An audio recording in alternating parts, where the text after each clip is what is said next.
Avant-propos. J'ai rencontré Andrei Tarkovsky un après-midi d'été dans une salle de cinéma art et essai. La salle était fraîche, quasi déserte. Une sorte d'atmosphère où l'on n'a plus envie de faire la sieste que de regarder un film. On projetait Les Trois couronnes du matelot de Raoul Ruiz. J'ai commencé à m'évader de l'attraction terrestre. À la fin, j'allais rentrer chez moi, mais il faisait beaucoup trop chaud. J'ai pris un Canada Dry à la terrasse d'un café. Les glaçons fondaient instantanément dans le verre. Il fallait que je me réfugie au frais, soit le musée, soit un nouveau film. Je ne comprenais pas le titre, Stalker. Je ne connaissais pas le réalisateur, Andrei Tarkovsky. L'affiche était énigmatique. J'ai donc pris un ticket pour dormir 1h30. Depuis, Andrei ne me quitte plus. Je suis entré dans un univers tout d'abord incompréhensible, puis je m'y suis glissé sans aucune volonté de comprendre. Un lâcher-prise total, intégral. On jaillit des émotions jamais ressenties auparavant. Je suis sorti de la salle avec la volonté de poursuivre dans le cinéma. J'avais trouvé ma voie. Et puis, j'ai laissé Andrei reposer dans un recoin de mon âme. Quelques décennies plus tard, Andrei Tarkovsky m'est revenu lorsque j'étais en partance pour l'Antarctique, lui et la globalité de son œuvre. Sur plusieurs voyages et quelques centaines de visionnages, il m'est apparu évident de lui tendre la main. Le présent roman est le fruit de cette rencontre.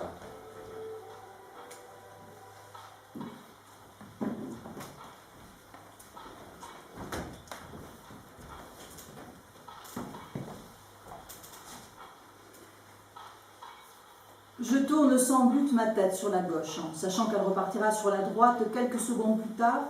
C'est le plus souvent ce que l'on fait pour passer le temps, comme on dit. Mais là, sur la banquette, assis à 2-3 mètres de moi, légèrement sur ma gauche, la révélation. Je suis tétanisée. Ma bouche à peine entr'ouverte, un air sans doute un peu niais. J'accommode parfaitement ce coup-ci. Il est net, pas de doute. C'est le sauveur. Une moustache fine, de longs cheveux ondulés, des pommettes creusées avec quelques poils lâchés par-ci par-là recouvrant abondamment le menton, un nez allongé et étroit, un visage allongé et étroit, des lèvres minuscules, un cou tubulaire, un regard perdu au fond de soi-même, des yeux mi-clos qui clignent très rarement, des sourcils bruns incroyablement étirés et d'une finesse telle qu'un crayon n'aurait pu la reproduire. Un long manteau bleu-vert descend des épaules. Ses mains posées sur ses genoux. Ses mains démesurément longues. Même assis, il paraît immense. Même sans voix, il semble s'adresser à tout un peuple. Il rayonne la vie, ou bien la vie rayonne de lui. Il ne lui manque plus que l'aura au-dessus de la tête, et tous les passagers seraient jetés à ses genoux.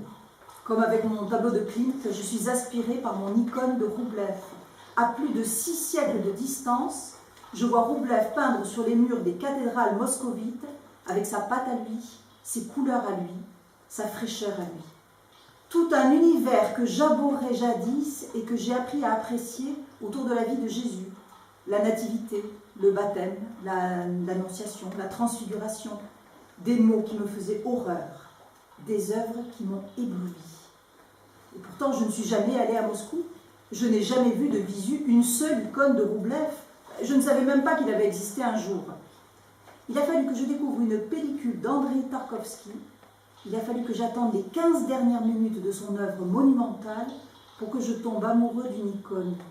Il a fallu qu'il ose montrer pendant un quart d'heure, en gros plan, une série d'icônes, en couleur, dans un film noir et blanc, sans mots, uniquement de la musique, sans explication, uniquement des sons, uniquement des couleurs et des formes tellement grossies qu'on ne peut comprendre de qui ou de quoi il s'agit. Andrei, tu viens t'asseoir juste en face du sauveur de Roublev. Tu serres dans ta main gauche le bouquin que tu as écrit il y a quelques années, peu de temps avant de mourir, bouquin empli de mysticisme, que j'ai lu il y a fort longtemps et dont je ne me rappelle plus le titre. La couverture est contre toi. Je ne vois que ta tête en 4e de couverture. Je n'y ai pas retrouvé la grandeur de tes œuvres, je veux dire, de tes œuvres filmées.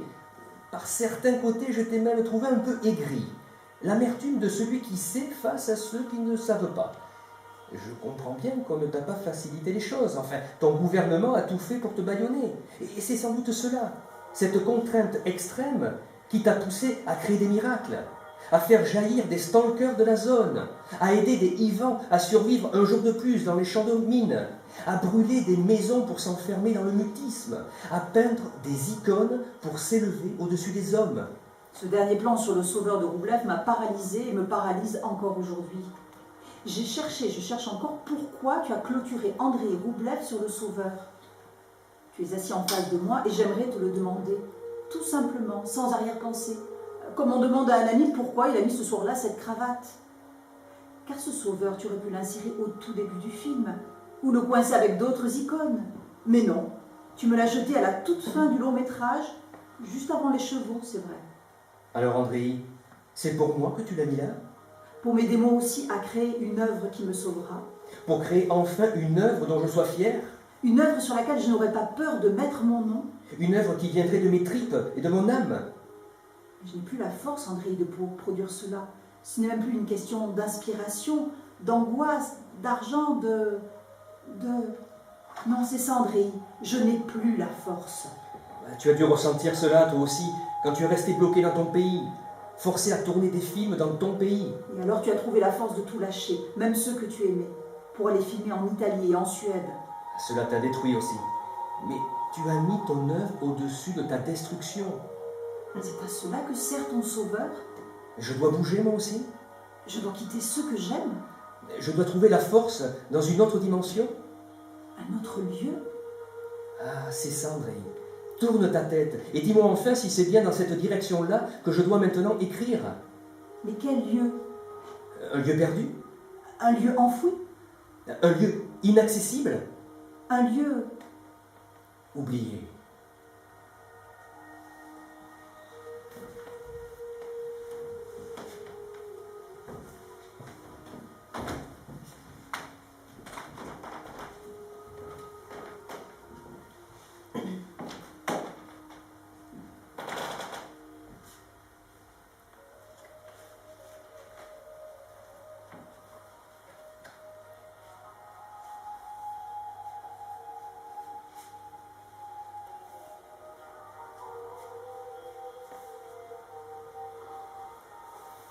Serena? Oui?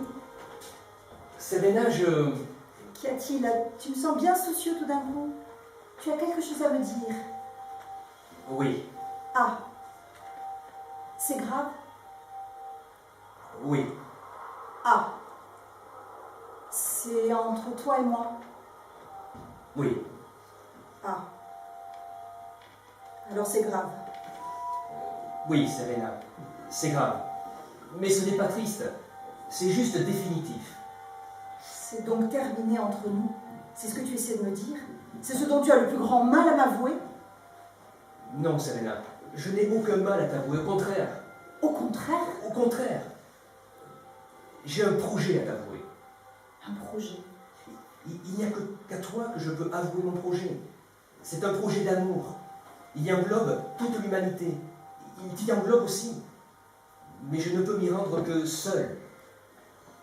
Mon projet est un lieu oublié. Tu m'entends, Serena? Un lieu oublié? Qu'entends-tu par lieu oublié? Je vais lâcher ma vie actuelle. Je vais me libérer de tous mes liens, quels qu'ils soient. Tu m'entends, Serena? Quels qu'ils soient.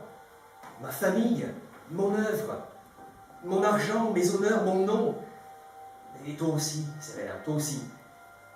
Personne n'est au courant. Seul mon éditeur et ma femme seront dans la confidence. Qu'entends-tu par un lieu oublié? As-tu déjà rêvé d'un endroit sur Terre où tu aurais voulu aller vivre et où tu n'as jamais mis les pieds? Oui, 2 ou 3. Non, réfléchis vraiment. Concentre-toi, je n'en veux qu'un seul. Oui, ça y est, je l'ai. Bien. J'ai mon lieu rêvé. Bien. Là, tu as ton lieu rêvé. Eh bien, ton lieu oublié, c'est exactement le contraire. C'est l'anti-rêve, l'anti-joie, c'est l'anti-flânerie. C'est l'endroit où tu n'as qu'une seule idée en tête, une seule obsession, toi. Le monde extérieur n'existe plus. Tu es coupé de l'humanité. Tu n'interagis qu'avec le seul être en qui tu peux, où tu veux, où tu aimerais avoir confiance. Toi. Je pars avec 2 cahiers, peut-être 3, vierges, et un seul stylo. Mon idée initiale est de me recueillir, de me retrouver. Mon lieu oublié ne me connaît pas. Mon lieu oublié ne parle pas ma langue. Je minimiserai les interactions avec autrui. On m'amènera la nourriture 1 fois par mois. Et 1 fois par mois, mon lieu oublié sera entièrement nettoyé. J'ai une vague idée de l'endroit exact où se trouve mon lieu oublié.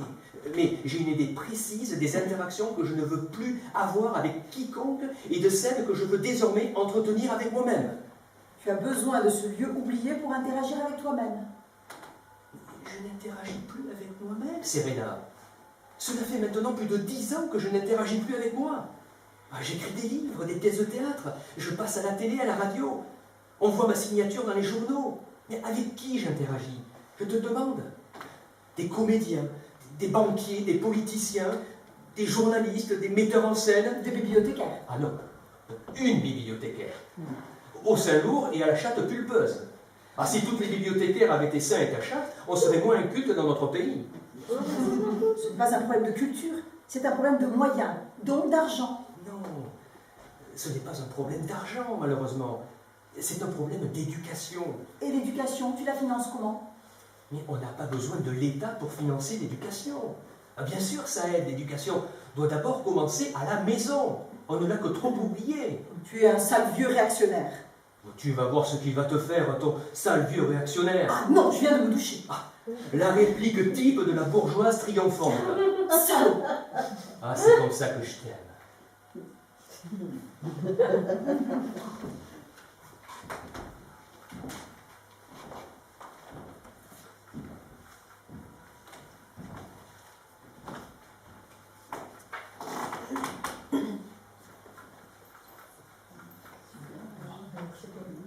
Je me lève, j'enjambe 2 ou 3 tasses brisées au sol. J'allume la lumière. Je prends ma valise. Je l'ouvre. Retire un stylo bleu et un cahier vierge. Je reviens m'asseoir à ma table. J'ouvre mon cahier. Les pages sont toutes blanches. J'enlève le capuchon bleu de mon stylo bleu. Je me mets à regarder devant moi. Cela dure 5 minutes, 6 peut-être. Ensuite, mes yeux fixent la page blanche. Le stylo bleu se plante sur la page blanche et commence à danser. Cela dure sans doute une éternité, peut-être plus. Les pages bleuissent à une rapidité effrayante. Les pages impaires, comme l'accoutumée. J'ai gardé cette habitude de ma première pièce. Les pages impaires, le texte. Les pages paires, d'éventuelles corrections, des notes, des remarques, du vide la plupart du temps. Je ne sais pas dans quelle langue j'écris. Je ne sais pas si les phrases ont un minimum de cohérence et de compréhension. Je ne sais pas si les mots eux-mêmes ont déjà été vus dans un dictionnaire d'une lointaine ethnie perdue au-delà du fleuve Amazone. Je ne sais pas si les caractères formant les mots n'ont pas été guidés il y a quelques siècles par de mystérieux extraterrestres.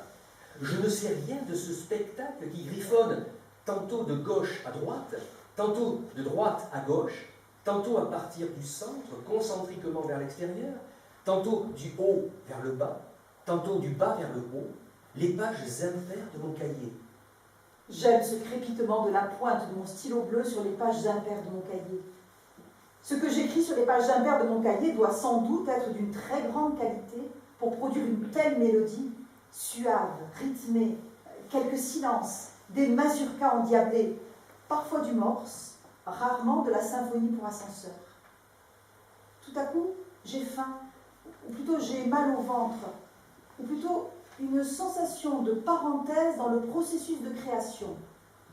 Je me lève, je me dirige vers le placard, je l'ouvre, et je me rends compte qu'il contient une multitude de victuailles de type conserve, viande sèche, pâtes, pain, œufs, etc.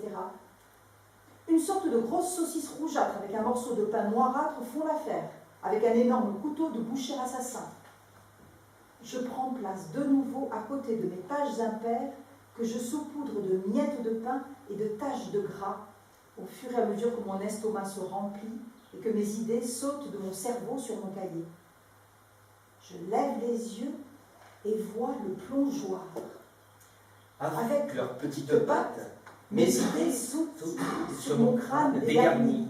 Certains disent méchamment chauve, pour finalement glisser en faisant quelques pirouettes sur le plongeoir. Là, elles attendent en se bousculant. Certaines tombent sur la table et n'arrivent pas à atteindre les pages impaires de mon cahier. Elles sont définitivement perdues. D'autres s'envolent et disparaissent à jamais en dessinant de magnifiques figures acrobatiques. Des malpolis tentent de passer devant les autres. Des timides restent derrière, mais tôt ou tard sautent tout de même. Il y a de la place pour tout le monde. Les noirs, les sans queue ni tête, les brouillonnes, les clairs, les géniales, les phares. Les unes après les autres, pas nécessairement avec le même rythme, elles atterrissent sur les pages impaires de mon cahier que mon stylo bleu matérialise. Certaines ne sont pas mûres, et mon stylo bleu rageusement les règle. D'autres doivent sans doute avoir de l'importance, car mon stylo se permet de tirer 3 lignes bleues par-dessous. À la relecture, une ou deux se voient apposer un caractère ressemblant fortement à un point d'interrogation.